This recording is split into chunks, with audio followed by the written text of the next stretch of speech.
Olá, amantes do direito penal! Pessoal, boa noite! Finalzinho de tarde, dia 16 de março do ano de 2020. Pessoal, coronavírus aí, infelizmente, atrapalhando os nossos estudos, atrapalhando nossos encontros presenciais, mas isso não pode atrapalhar a nossa evolução, o nosso crescimento, tá? Então, hoje nós falaremos sobre a teoria da pena. Daremos continuidade nos nossos próximos encontros, ainda falando sobre a teoria da pena, ok? Então, para que você situe hoje, o que nós vamos fazer agora? Eu vou relembrar exatamente o que tem de importante sobre a teoria da pena, tá? Para depois nós adentrarmos ao Código Penal, ali no artigo 32 e seguintes do Código Penal, tá? E para depois nós chegarmos no procedimento trifásico de aplicação de pena, também chamado Nelson Gria, ok? Tranquilos? Então vamos lá. Primeiro, pessoal, veja, quando nós falamos na teoria da pena, nós temos que lembrar do quê? Nós temos que lembrar dos 4 momentos de individualização da pena. Tá? Lembre-se disso. Primeiro momento e no segundo momento, todos eles são a cargo do legislador, do nosso Congresso Nacional.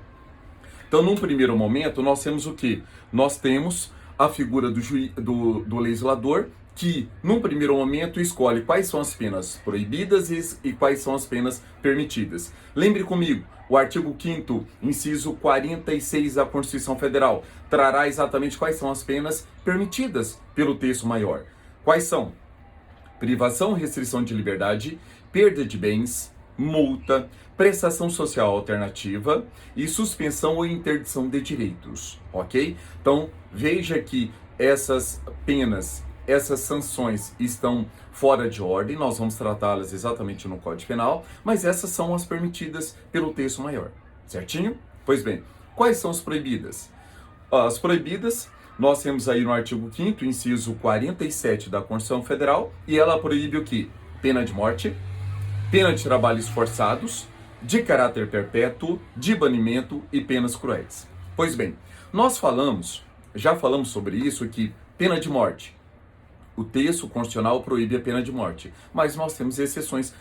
Temos uma exceção dentro do próprio texto constitucional e temos fora do texto constitucional. Dentro do texto constitucional, só no caso de guerra declarada, ok? E dar-se-á por fuzilamento, salvo engano, artigo 56 do CPM. Agora, fora disso, o que nós temos? Nós temos o Código Aeronáutico, artigo 303 do Código Aeronáutico, que é o tiro de abate. Nós temos ali o artigo 26 da Lei dos Crimes Ambientais, que tem a morte da pessoa jurídica, que utiliza a pessoa jurídica só para a prática de crimes ambientais, ou seja, a cessação de sua atividade, ok? Então lembre-se dessas exceções, que essas exceções gostam muito, as bancas gostam muito de cobrá-las em prova de concurso. Pois bem, sobre trabalhos forçados nós já conversamos, então veja, só para reforçar, trabalhos forçados. O preso, ele é obrigado a trabalhar? Claro que sim, tá? Todos nós somos obrigados a trabalhar. Seja pessoas que cometeram ilícitos penais ou não, nós somos obrigados, tá? Isso por questão social, nós precisamos produzir, certo? E o preso, da mesma forma. Agora, esse preso, ele pode ser obrigado a executar qualquer tipo de trabalho? Claro que não. Aí, o trabalho será de acordo com as suas habilidades profissionais. O trabalho, inicialmente, nós vamos ver no Código Penal que o trabalho, a depender do regime fechado, do semiaberto, tem uma destinação específica, mas lembre-se que é obrigação do preso trabalhar. Se ele não trabalha, é falta grave e ele não vai ter direito à progressão de pena, ok? Pois bem, saindo das penas proibidas, nós temos que lembrar que quando sai do legislador na primeira fase, nós vamos para a segunda fase também com o legislador. Neste momento, o que o legislador irá fazer? O que o nosso Congresso Nacional irá fazer? Vai selecionar as penas as condutas mais importantes para a sociedade, aqueles bens mais valorosos para a sociedade, e vai descrevê-los, tá? Então imagina o artigo 121, ele protege o que? O direito à vida. Lá está escrito, matar alguém. Então veja, a lei ela é descritiva, ela não é proibitiva. Ela é descritiva, matar alguém. E se a pessoa tira a vida extrauterina de forma injusta de alguém? Haverá uma sanção. Logo embaixo, no artigo 121, tem lá a sanção, que é o que? Pena de 6 a 20 anos, ok? É isso que acontece na segunda fase com o legislador. Ele vai selecionar as condutas os bens mais importantes, vai tipificá-los, tá? E vai colocar uma sanção. No caso, qualquer pessoa que descumprir a norma penal, ele será possível a aplicação de uma sanção pelo juiz de direito, ok? Então veja, essa é a segunda fase. Terceira fase, aí sim nós já encontramos o juiz de direito. Você tem que lembrar que o juiz de direito, pessoal, ele não tem uma discricionariedade lata para aplicar a pena. Imagine, ele olha para a face do acusado e fala, não, você merece tal pena. Ele pode fazer isso? Claro que não, tá? Lembre-se que existe as margens, a teoria das margens. O que é a teoria das margens? É só você pegar seu vademecum na parte especial e olhar qualquer crime, qualquer artigo. Você vai ver que vai ter uma pena mínima e vai ter uma pena máxima. Então isso se chama teoria das margens. É o mínimo que o juiz vai aplicar de pena ou o máximo que ele pode aplicar de pena, tá? Por isso que nós falamos que o ato do juiz aplicar uma pena é um ato discricionário, juridicamente vinculado. Por quê? Ele é discricionário para aplicar a pena entre 6 e 20 anos no caso de homicídio. Então, entre 6 e 20 anos, ele pode escolher uma pena? Em tese, sim.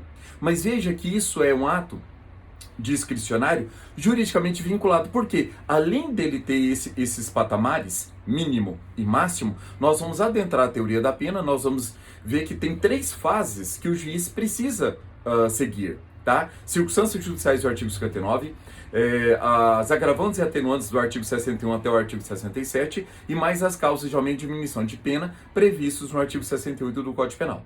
Ok? Então veja, nós estamos falando do terceiro momento de aplicação da pena, nesse caso pelo juiz. E o quarto momento de aplicação da pena? Aí nós temos a figura da execução penal. Lembre-se que na execução penal eu tenho um misto de parte administrativa e de parte judicial. Por quê? Nós temos que lembrar que a partir do momento que a pessoa é encarcerada, quem vai gerir a vida desse preso vai ser quem? Desse sentenciado? Será o diretor do presídio, será os agentes penais, tá? De acordo com o artigo 144 da Constituição Federal, ok? Pois bem, ao lado disso, eu tenho também o juiz, o Ministério Público e o advogado, sempre o quê? Olhando essa progressão de pena, para que todos os direitos do acusado sejam que não só mantidos, como respeitados, ok? Então esse é o quarto momento de aplicação da pena. Feito isso, nós podemos andar e falar exatamente sobre os princípios. Vamos só relembrar um pouquinho sobre os princípios aplicados na teoria da pena. Primeiro dos princípios, ou melhor, antes dos princípios, matéria que cai muito em prova de concurso e muitas das vezes nós ficamos assim, meio que perdidos, tá? Então lembre, qual a diferença de vias do direito penal para velocidades do direito penal, tá? Vias do direito penal. Eu tenho hoje, de acordo com a moderna doutrina, 3 vias. Eu tenho 3 vias do direito penal. Quais são essas vias? Primeiro, a pena. Segundo, eu tenho a medida de segurança. E terceiro, eu tenho o acordo ali do artigo 74 da Lei 9.099/96, tá? A Lei dos Juizados. Então lembra, transação penal, tá? É um acordo feito entre as partes, os litigantes, quando a ação penal for privada ou, se for pública, for condicionada à representação. E isso vai gerar o quê? Uma causa extintiva de punibilidade. Ok? Então essas são as 3 vias do direito penal. E as velocidades do direito penal? Eu tenho 4 velocidades. Primeira velocidade é um processo mais solene, onde nós encontramos o quê? O processo ordinário, cheio de garantias. Segunda velocidade do direito penal seria a Lei 9.094 de 96, a Lei dos Juizados. Então veja, é um processo mais célere, onde há a aplicação de medidas despenalizadoras favoráveis ao acusado. Ok? Nós temos a terceira velocidade do direito penal, que é o direito penal do inimigo, de Gunther Jacobs. E a quarta velocidade do direito penal, que é o TPI, o Tribunal Penal Internacional. Ok? Então veja que isso são velocidades e já falamos sobre as vias do direito penal. Ok? Pois bem, pessoal, veja, princípios. Agora sim, falando sobre os princípios aplicáveis ao direito, à teoria da pena. Primeiro princípio. Princípio da reserva legal ou da estrita legalidade. nós temos que lembrar que este princípio ele é aplicado não só aos crimes, como também para a pena. Então veja, é possível apenar alguém que tenha cometido um ato, que tenha cometido uma determinada conduta, sem que tenha uma lei prévia escrita determinando exatamente qual é a sanção? Não existe essa possibilidade, tá? Então veja, tanto em relação eu aplico para todas as sanções penais, tá? Eu aplico tanto para a pena, como para a medida de segurança, inclusive para a própria transação penal, tá? É necessário que haja a reserva legal, que haja uma lei escrita, prévia, publicada no Diário Oficial, aprovada pelo Congresso Nacional, sancionada pelo Presidente da República, certinho? Pois bem, 2. Princípio da personalidade, intransmissibilidade, intranscendência ou responsabilidade pessoal. Pessoal, a pena não passará da pessoa do acusado. Lembre-se, a única coisa que passa da pessoa do acusado é o quê? É a pena de multa, valores. Então imagine, a pessoa foi processado, foi condenado, e ali foi arbitrado, de acordo com o artigo 387, inciso 4 do Código de Processo Penal, o quê? Um valor mínimo de indenização. Isso pode ser executado também dos herdeiros do acusado? Sim. Então, só isso que pode ser transmissível aos herdeiros. O quê? A pena? Não. Simplesmente esse valor de indenização, valor da pena de multa, tá? Então, e só vai ser transmissível aos herdeiros até o valor do quinhão transferido, tá? Não vai pegar em absolutamente nada o patrimônio dos herdeiros. Por quê? É o caráter de impessoalidade da pena. Não passa da pessoa do acusado. Pois bem, princípio da inderrogabilidade e inevitabilidade. Eu posso evitar uma pena? Em tese, não. Se eu cometo um ato ilícito, eu serei punido e será aplicada uma pena proporcional à gravidade do ato praticado por mim, ok? Agora, tem algumas situações que nós podemos colocar como exceção. Exemplo, a transação penal, tá? Nós temos causas extintivas de punibilidade, como a prescrição, como a decadência, ok? Então, todos esses são exemplos de não aplicação da pena para aquela pessoa que cometeu um ilícito penal. Pois bem, princípio da intervenção mínima. Com base nesse princípio, só os bens mais valiosos de uma sociedade que serão descritos como tipo penal aplicáveis uma sanção para toda e qualquer pessoa que descumprir essa norma, tá bom? Princípio da humanidade, dignidade da pessoa humana ou humanização das penas. Esse princípio é extremamente importante. Foi com base nele que o Supremo julgou a inconstitucionalidade do regime integralmente fechado, na Lei 8.072/90. Foi com base nele também que o Supremo julgou também a inconstitucionalidade da imposição do regime inicial fechado para os crimes hediondos. E também foi com base nele que o Supremo, no artigo 44 da Lei 11.343 de 2006, a Lei de Drogas, ele julgou inconstitucional o que? A aplicação ali da fiança, tá? A liberdade provisória sem fiança, melhor dizendo. Pois bem, princípio da proporcionalidade. Pessoal, princípio da proporcionalidade. Eu trago para vocês o exemplo do artigo 273 do Código Penal, em que o legislador, num primeiro momento, ele feriu o princípio da proporcionalidade ao colocar ali na adulteração de remédios uma pena muito mais grave, que se a gente for comparar, do que o próprio homicídio. Tanto é que o Supremo fez uma interpretação e acabou aplicando a pena do artigo 33 da Lei de Drogas, tá bom? Então veja, não só nós, jurisdicionados, como o próprio parlamento, ele está obrigado a seguir o princípio da proporcionalidade. Então, neste caso, o Supremo fez essa correção. Pois bem, princípio da individualização.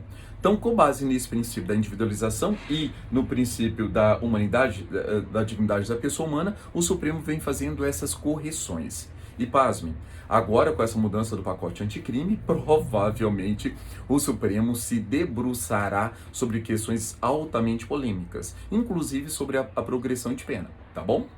E por último, pessoal, princípio da culpabilidade. Não existe no Brasil a possibilidade da pessoa ir cumprir uma pena se não houver no mínimo uma culpa. Ou seja, no Brasil, responsabilidade subjetiva, nós seremos punidos pelo crime se ele for doloso ou culposo. Então, se não houver no mínimo uma culpa, não há possibilidade do acusado cumprir uma pena, ok? Terminando Indo para a parte final da nossa revisão, eu quero falar para o senhor sobre as finalidades da pena. Cai muito em prova de concurso, a OAB gosta muito de cobrar também isso nas suas provas. Pessoal, finalidades da pena. Teorias que explicam a finalidade da pena. Nós temos aí 3 teorias principais. Quais são essas 3 teorias? Teoria absolutista, teoria relativas, finalistas, utilitárias ou de prevenção e a teoria mista. Tá? É muito fácil nós fazermos a distinção de cada uma dessas teorias. Lembre comigo. Primeiro, teoria absolutista ou teoria absoluta. Ela prevê, ela compara o crime como pecado.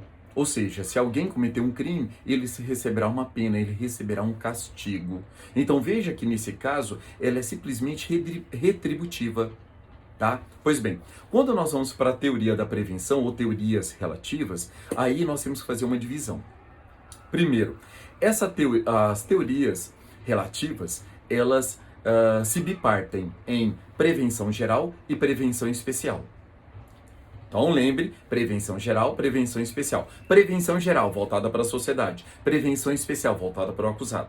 Só que tanto a prevenção geral como a prevenção especial, elas se bipartem mais uma vez, sendo elas positiva e negativa. Então vamos lá.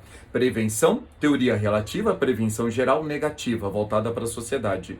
Então é o direito penal do terror, é aquela inflação de penas em que você comete altas penas para determinados crimes, no sentido de colocar medo na sociedade para que a sociedade não venha a delinquir, ok? E teoria relativa, geral, positiva, também voltada para a sociedade. É a aplicação da pena.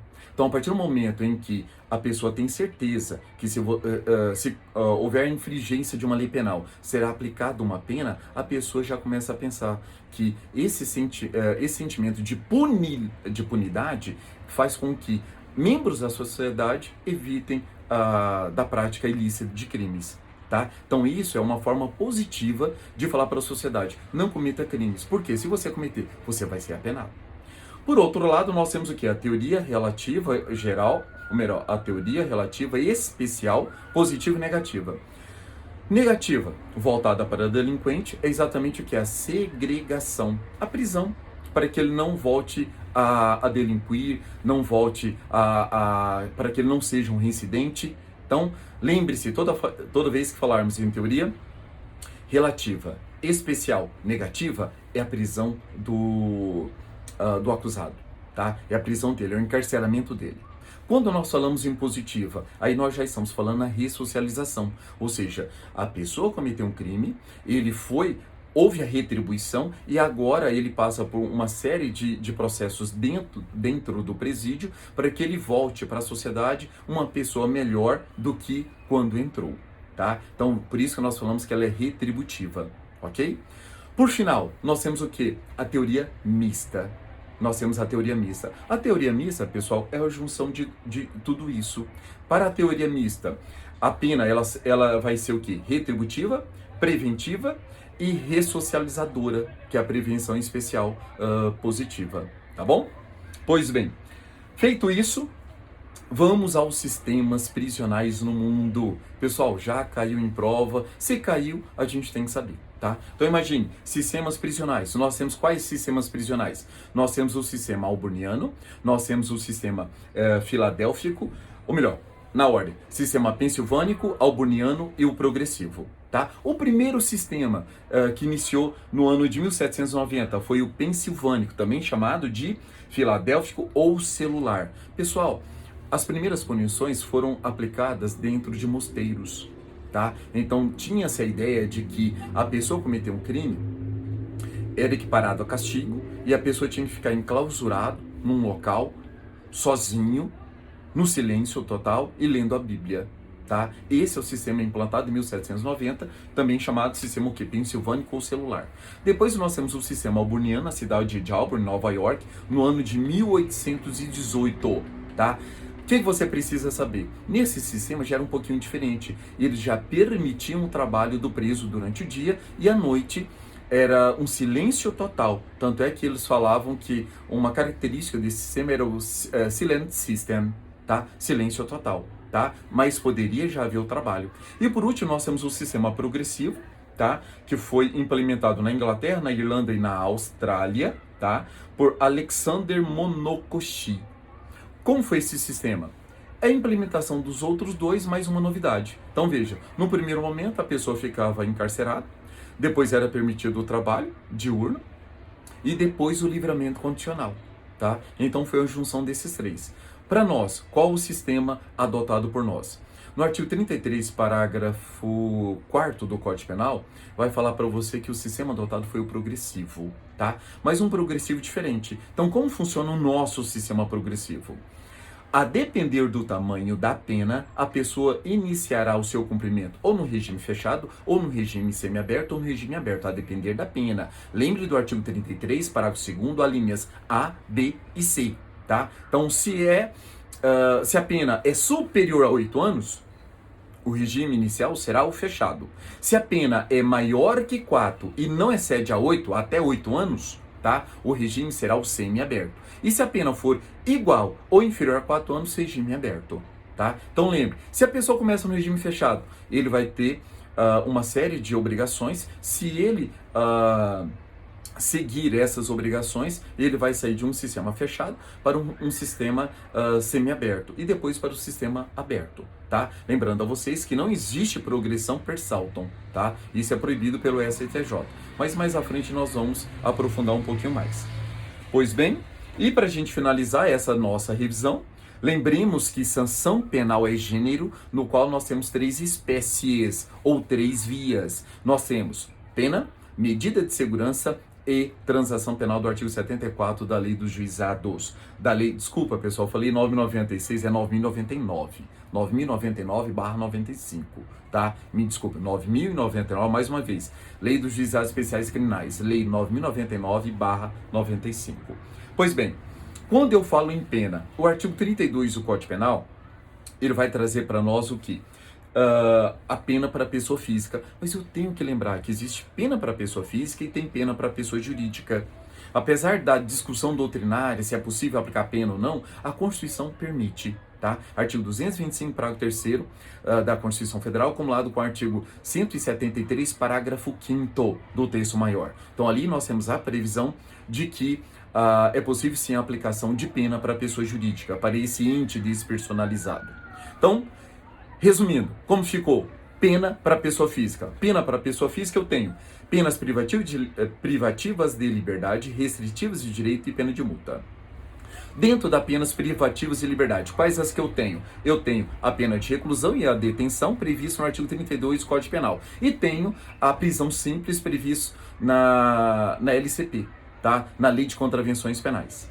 No decreto 3688 de 41, artigo 5º, tá bom? Pois bem, e aqui, dentro dessas penas privativas de liberdade, eu tenho os 2 regimes, ou melhor, os 3 regimes de cumprimento de pena. Regime fechado, regime semiaberto e regime aberto, ok? Dentro das penas restritivas de direito, lá no artigo 43 do Código Penal, quais são elas?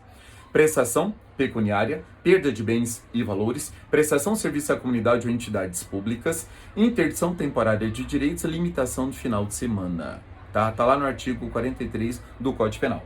Pois bem, e eu tenho a pena de multa, que nós vamos calcular em cima do sistema dias-multa, que é um sistema binário, ok?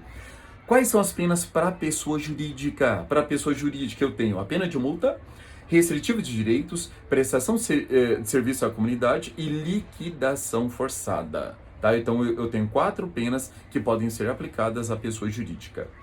Já a medida de segurança, eu tenho ela detentiva e tenho uma restritiva. Detentiva, é necessário que o crime seja penado com reclusão e a pessoa será internada. E a restritiva, crime é penado com detenção e vai ter o tratamento ambulatorial, tá bom? E a transação penal no artigo 74 da Lei 9.099/95, que é o acordo feito entre as partes, ok? Então esse é um resumo a respeito das penas desse início da teoria da pena. Logo em seguida, nós já vamos entrar exatamente nas penas privativas de liberdade. Me acompanhe.